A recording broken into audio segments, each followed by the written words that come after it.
Assalamualaikum warahmatullahi wabarakatuh. Hai, kembali lagi dengan saya Syamsiani. Pada video sebelumnya, saya sudah membahas tentang bagian A, yaitu kedatangan Jepang ke Indonesia. Hari ini kita lanjut ke bagian B ya, yaitu organisasi pergerakan pada masa pendudukan Jepang.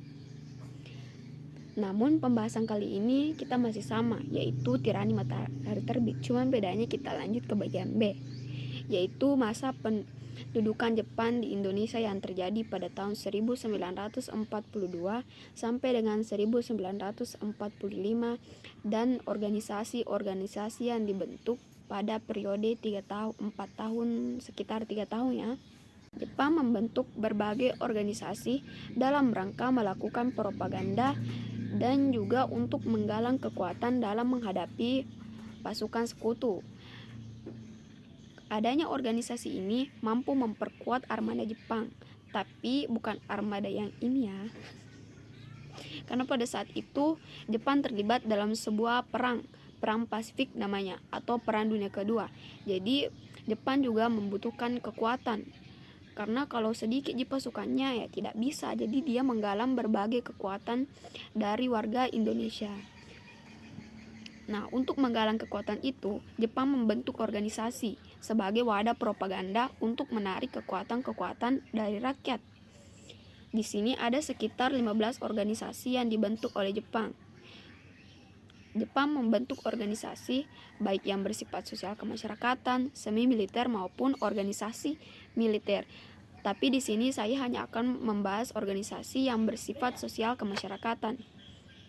Di sini kita akan bahas 4 organisasi yang bersifat sosial kemasyarakatan yang akan menjadi 4 pokok pembahasan kita kali ini. Yang pertama yaitu Gerakan 3A, dan yang kedua Putra atau Pusat Tenaga Rakyat, yang ketiga Majelis Islam A'la Indonesia MIAI dan Majelis Syuro Muslimin Masyumi, dan yang terakhir yaitu Jawa Hokai. Kita bahas satu persatu ya. Yang pertama yaitu Gerakan 3A yang dibentuk pada tanggal 29 Maret 1942. Sesuai dengan namanya, Gerakan 3A ini memiliki 3 semboyan. Yang pertama, Nippon Cahaya Asia, Nippon Pelindung Asia, dan yang terakhir Nippon Pemimpin Asia. Nippon ini berarti Jepang ya guys. Nah, yang dipelopori oleh Hitoshi Shimizu, dan yang menjadi ketuanya adalah mantan tokoh Parindra Jawa Barat, yaitu Mr. Syamsuddin, dan yang dibantu oleh beberapa tokoh lain, misalnya Kiai Sultan Pemuncak dan Muhammad Soleh. Jepang berusaha agar sirkel organisasi ini menjadi tempat propaganda yang efektif. Ya, tujuannya agar rakyat dan pemimpin nasional mau mendukung Jepang dalam peperangan. Setelah berbagai upaya yang dilakukan, Gerakan 3A ini kurang mendapat simpati dari rakyat. Gerakan 3A pun dinyatakan gagal dan pada akhirnya dibubarkan. Mengapa Gerakan 3A dinyatakan gagal dan pada akhirnya dibubarkan? Ya, ini aku kasih tahu ya. Tujuan Jepang membentuk organisasi adalah untuk mendapatkan dukungan atau simpati dari rakyat Indonesia. Gimana mau sukses organisasi ini kalau tujuannya aja nggak tercapai? Kurang mendapat simpati dari rakyat, jadi dinyatakan gagal deh. Organisasi ini kurang famous ya, karena ini juga disebabkan karena kekejaman Jepang. Dalang dibalik kegagalan organisasi ini adalah kekejaman Jepang yang pada saat itu semena-mena terhadap rakyat. Jadi rakyat nggak ada yang simpati. Oke, lanjut. Ya, kita masuk ke pokok pembahasan yang kedua ya guys, yaitu Pusat Tenaga Rakyat atau Putra. Gerakan 3A dinilai gagal oleh Jepang. Akhirnya Jepang move on ke organisasi lain. Pada organisasi sebelumnya, Jepang gagal mendapatkan simpati dari rakyat karena dalang dibalik kekejamannya selama ini. Mereka mendadak berubah setelah menduduki Indonesia. Propaganda 3A yang disebarluaskan oleh Jepang dalam mencari dukungan rakyat tidak membuahkan hasil yang memuaskan, karena rakyat justru merasa tindakan tentara Jepang yang kejam seperti dalam kerja paksa Romusa. Oleh sebab itu, pemerintah Jepang berupaya mencari dukungan dari para pemimpin nasional Indonesia dengan cara membebaskan tokoh-tokoh pergerakan nasional, antara lain Soekarno-Hatta dan Syahrir yang pada saat itu masih dalam kurungan Hindia Belanda. Wow, nggak habis-habis ya propagandanya. Mereka caper lagi lewat tokoh-tokoh kita kali ini. Dan kemudian Jepang merangkul mereka dalam kerjasama. Para pemimpin bangsa Indonesia ini merasa bahwa satu-satunya cara untuk menghadapi kekejaman Jepang adalah dengan bersikap kooperatif. Istilahnya kayak bekerja sama ya, alih-alih menentang, justru para pemimpin kita ini bekerja sama. Mereka mencari cara agar rakyat kita ini masih tetap bisa mempertahankan kemerdekaan meskipun secara tidak langsung. Dan meskipun kita pada saat itu masih diduduki oleh Jepang, kita masih harus tetap memperkuat mindset kita untuk tetap merdeka.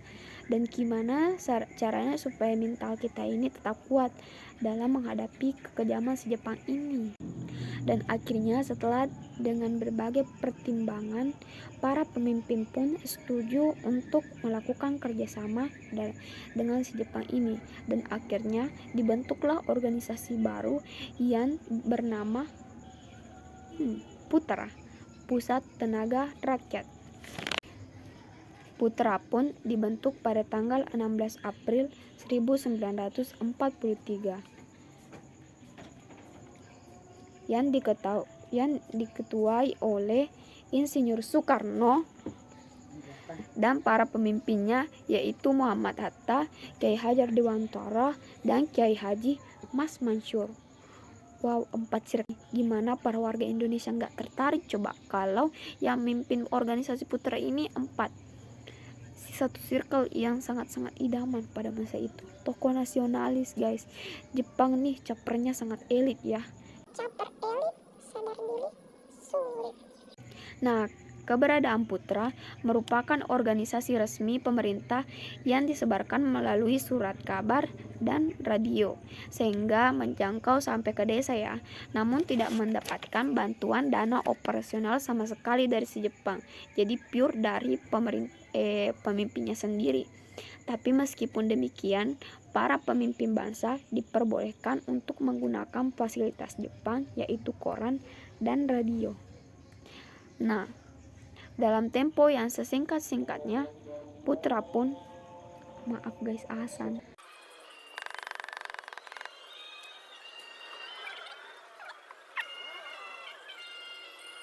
A few moments later. Kita sampai di Putra ya. Dalam tempo yang sesingkat-singkatnya, Putra pun dapat berkembang menjadi organisasi yang besar guys. Selain tugas Putra yang bertugas dalam bidang propaganda, Putra juga bertugas dalam memperbaiki bidang sosial ekonomi. Dan pada akhirnya gerakan ini ternyata berhasil guys mempertahankan mental rakyat Indonesia yang semulanya kayak mentalnya kayak Yupi, lalu berubah menjadi mental sekuat baja dan akhirnya boom gitu guys. Banyak unsur masyarakat yang bergabung di dalam organisasi ini. Di antaranya ada Persatuan Guru Indonesia, Perkumpulan Pegawai Pos Menengah, Pegawai Pos Telegraf, Telepon dan Radio, serta Pengurus Besar Istri Indonesia Maria. Tapi sayangnya tuh organisasi ini lama-kelamaan Jepang sadar kalau organisasi ini lebih menguntungkan pemimpin kita dan para rakyat kita dibanding si Jepang sendiri. Untung Jepang itu cuma dikit. Nah, hal inilah yang menyebabkan baru 1 tahun kasihan dibentuk, baru 1 tahun umurnya, Jepang udah ngebubarin deh organisasi ini. Ending lagi, set ending guys. Tapi meskipun begitu, mental rakyat Indonesia tetap kuat ya guys. Kita dapat hikmahnya gitu, meskipun Jepang bubarin tapi kita tetap dapat hikmah dari dibubarkannya organisasi ini. Dan akhirnya organisasi ini digantikan oleh, betul sekali, Jawa Hokokai.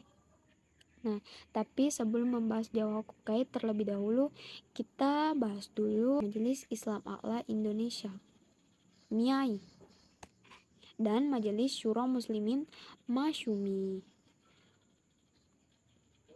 Lain halnya dengan Belanda yang sangat anti terhadap umat Islam, Jepang justru ingin bersahabat, ingin menjadi bestinya nih.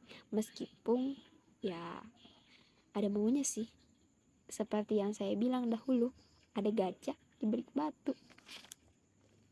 Itu guys, karena popularitas umat Islam pada saat itu lebih banyak dari popularitas agama lain. Karena hal itu, Jepang membutuhkan bantuan kekuatan untuk melawan sekutu dari umat muslimin ini. Jepang berharap agar umat muslimin bisa membantunya. Nah, Seperti cara kita guys, kalau kita butuh sesuatu dari teman, perlahan kita mau mendekatinya dulu, lalu kita menjadi bestinya. Lalu setelah kita menjadi bestinya, kita meminta deh sesuatu itu supaya dikabulkan. Ya begitu juga si Jepang ini. dia ingin mendapatkan kekuatan dari umat muslimin.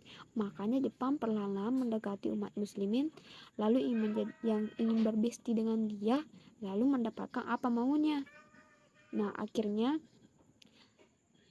MIAI ini yang semulanya nih, MIAI dinonaktifkan oleh pemerintah Belanda pada saat pemerintah Hindia Belanda masih menjajah di Indonesia. Dan pada tanggal 4 September 1942, MIAI pun diaktifkan kembali. Akhirnya MIAI ini udah online guys. MIAI diaktifkan oleh Jepang dan akhirnya menjadi organisasi paling penting pada masanya.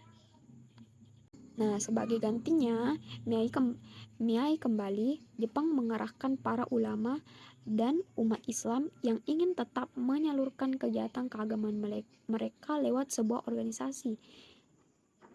Dan MIAI pun dihidupkan kembali, tujuannya agar ormas Islam mau membantu Jepang dalam peperangan. Maka MIAI pun hidup lagi guys, bangkit.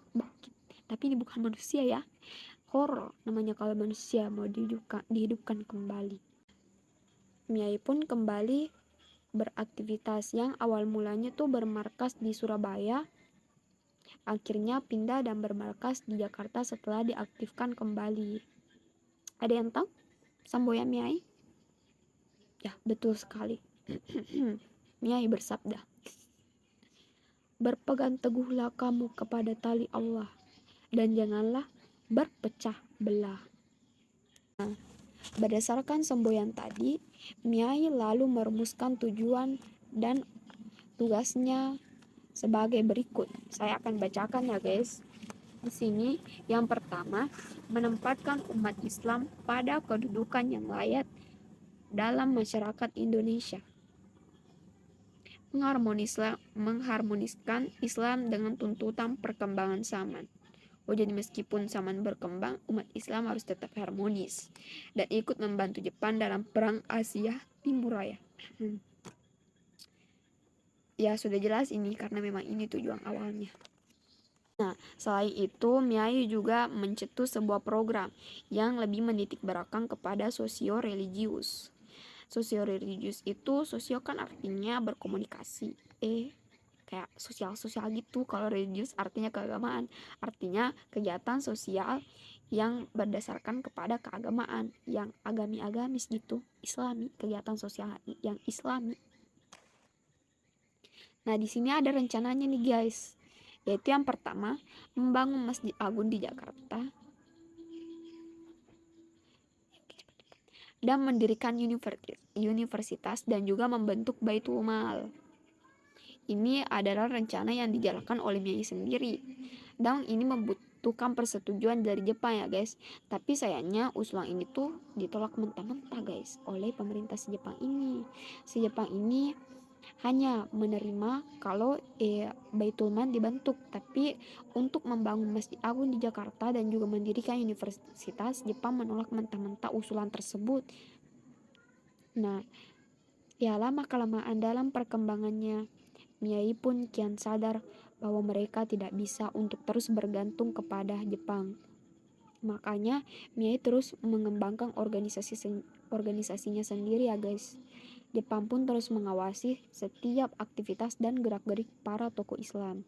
Meskipun Jepang berkesimpulan bahwa si Miyai ini tidak membahayakannya dan para kiai ini tidak membahayakannya, tapi tetap saja Jepang merasa bahwa Miyai ini tidak memberikan keuntungan sama sekali, tidak ada kontribusinya Miyai sama sekali pada saat itu. Karena ada juga rencananya Miyai yang seperti ini lebih mengarah kepada Islami dibanding membantu Jepang dalam peperangan. Dan kalian tahu sendiri kan guys, akhir Miyai ini gimana nasibnya pada endingnya. Ya betul sekali, endingnya dibubarin guys. Umurnya hanya sekitar 1 tahun lebih ya, dan pada akhirnya dibubarkan pada Oktober 1943. Miyai dianggap gak menguntungkan sama sekali dan tidak sama seperti ekspektasinya si Jepang ini. Oke, kita lanjut aja deh. Organisasi pengganti Miyai ini tuh ada Masyumi atau Majelis Syuro Muslimin Indonesia. Nah, sekarang kita bahas organisasi Masyumi ini. Masyumi ini didirikan pada November 1943. Nah, pada tahun yang sama ya, setelah beberapa hari dibubarkannya Miyai, akhirnya si Masyuro Muslimin ini atau Masyumi dibentuk. Ketua pengurusnya yaitu Kiai Haji Hasim Al-Asy'ari dan wakilnya dari Muhammadiyah antara lain Kiai Haji Mas Mansur, Kiai Haji Farid Ma'ruf, Kiai Haji Mukti, dan Kiai Haji Hashim. Oh, dan di sini ada juga Kartosudarmo. Sementara wakil masyumi dari NU atau Nahdlatul Ulama ada Kiai Haji Nakrawi, Zainul Arifin, Kiai Haji Mukhtar. Dan tujuan pembentukannya ya sama seperti organisasi-organisasi sebelumnya. Yang tidak lain adalah, ya betul sekali, untuk menghimpun para masyarakat umat muslim ini agar dijadikan sebagai pasukan pendukung Jepang dalam perang Pasifik. Ya lagi-lagi ya guys, Jepang Jepang tujuannya dalam membentuk ya untuk membantunya dalam perang Pasifik, karena emang ini tujuannya. Dengan ekspektasi Masyumi bisa mengumpulkan dana untuk kegiatan perang Jepang. Masyumi pun berkembang dengan sangat cepat karena di setiap karesidenan ada cabangnya guys. Masyumi menjadi wadah bertukar pikiran antara tokoh-tokoh umat Islam, menjadi tempat penambangan keluh kesah rakyat. Masyumi juga berani menolak budaya Jepang yang tak sesuai dengan ajaran Islam. Di sini ada sikap tegas dan berani di kalangan tokoh-tokoh Islam. Sikap tegas dan berani di kalangan tokoh-tokoh Islam itu akhirnya dihargai oleh Jepang, salah satunya yakni budaya Seikere atau posisi membungkuk 90 derajat ke arah Tokyo. Ayah Buya Hamka atau Abdul Karim menolak guys, sebab umat Islam kan hanya melakukan posisi itu pada saat sholat ya guys, menghadap ke kiblat. Jadi Seikere ini ditolak mentah-mentah, tapi pada akhirnya Jepang mengerti. Ya oke. Nunggu asal lagi. So, cukup di situ tadi pembahasan kita mengenai Masyumi ini dan bagaimana caranya Masyumi ini bisa berkembang guys. So, cukup di situ tadi pembahasan kita mengenai Masyumi yang pada akhirnya berkembang dan menjadi sukses besar dan diterima oleh Jepang. Selanjutnya saya tidak tahu lagi bagaimana nasib Masyumi ini selanjutnya di tangan Jepang. Menurut artikel yang saya baca, Masyumi ini kan masih menjadi partai ya. Setelah kemerdekaan akhirnya Masyumi berkembang menjadi sebuah organisasi. Namun pada tahun 1960 dibubarkan oleh Insinyur Soekarno guys, karena di situ ada keterlibatan tokoh-tokohnya dalam PRRI. Nah, di sini perlu diketahui ya guys, Masyumi pada zaman pendudukan Jepang belum menjadi sebuah partai, namun masih menjadi sebuah federasi, kayak persatuan dari 4 organisasi yang pada saat itu diizinkan oleh Jepang. Di sini ada organisasi yang disingkat yaitu NU, Nahdlatul Ulama, Muhammadiyah, Perserikatan Umat Islam, dan Persatuan Umat Islam Indonesia. Oke, kita lanjut ke pokok pembahasan yang keempat, yaitu Jawa Hokokai atau Himpunan Kebaktian Jawa. Setelah Putra dibubarkan pada tahun 1943, akhirnya Jenderal Kumaci Ki Harada membentuk Jawa Hokokai atau Himpunan Kebaktian Jawa yang dibentuk pada tahun 1944, tepatnya pada 8 Januari ya guys. Jawa Hokokai ini dibentuk dengan tujuan untuk menumbuhkan persatuan dan semangat rakyat, dan untuk menghadapi perang Jepang yang pada saat itu Jepang semakin dihimpit oleh Perang Dunia Kedua. Rakyat diharapkan dapat memberikan dharma baktinya. Kebaktian yang dimaksud itu berupa yang pertama yaitu mengorbankan diri, yang kedua mempertebal persaudaraan, dan yang ketiga melaksanakan suatu tindakan dengan bukti. Organisasi kali ini benar-benar berbeda ya guys dari organisasi sebelumnya. Pada organisasi sebelumnya kan seperti Putra, Gerakan 3A, itu digerakkan oleh tokoh pergerakan nasional. Nah, organisasi kali ini tuh Jawa Hokokai benar-benar pure organisasi resmi oleh pemerintahan Jepang. Nah, pimpinan pusatnya yaitu Gun Saikan, pemimpin dari daerah Shu dipimpin oleh Suko-chan, dari desa dipimpin oleh Kucho, sampai pada tingkat rukun tetangga. Masih ingat? Yaps, Tonarigumi.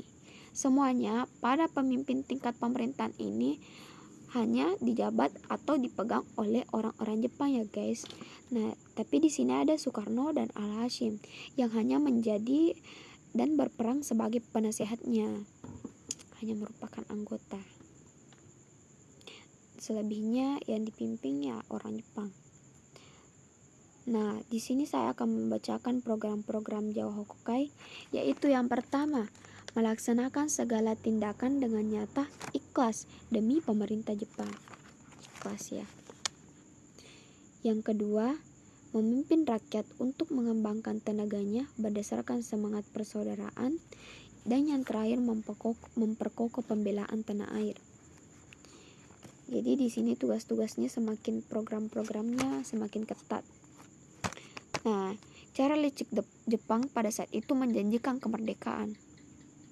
Gak habis-habis ya propagandanya. Nah, hal inilah yang membuat rakyat pribumi bersedia secara langsung untuk masuk ke Jawa Hokokai, karena rakyat ini berhasil diracuni pikirannya oleh Jepang, karena Jepang berpropaganda lagi dalam menjanjikan kemerdekaan. Makanya pada rakyat-rakyat Jawa ini banyak yang tertarik, karena ya si Jepang ini gak habis-habis caranya, si caper. Hingga seiring dengan berjalannya waktu, Jawa Hokokai mulai berkembang dan menumbuhkan beberapa organisasi lainnya. Nah, di sini ada organisasi yang ditumbuhkan. Yang pertama Isi Hokokai, yang kedua Isi Hokokai tadi yang pertama kebaktian dokter, yang kedua Hokokai himpunan kebaktian, yang ketiga Kyoku Hokokai kebaktian guru, dan yang terakhir Fujinkai kebaktian perempuan. Nah, Fujinkai ini anggotanya hanya dan dijalankan oleh perempuan ya guys. Kenapa nih perempuan? Karena Fujinkai ini dibentuk untuk menghadapi krisis ekonomi. Ya, kalian tahu sendiri ya, perempuan itu sangat mahir dalam berduit. Jadi untuk menghadapi krisis ekonomi maka ditunjuklah perempuan. Nah, dan tak butuh waktu lama akhirnya organisasi Jawa Hokokai tersebut dibubarkan guys oleh Jepang. Dikarenakan nih bahwa Jawa Hokokai hanya berkembang di Jawa saja. Sedang Jepang ekspektasinya itu sangat besar. Mereka mau organisasi ini berkembang ke seluruh penjuru negeri. Nah, gimana mau menyebar guys? Orang Jawa Hokokai Jawa guys, catat ya guys, Jawa.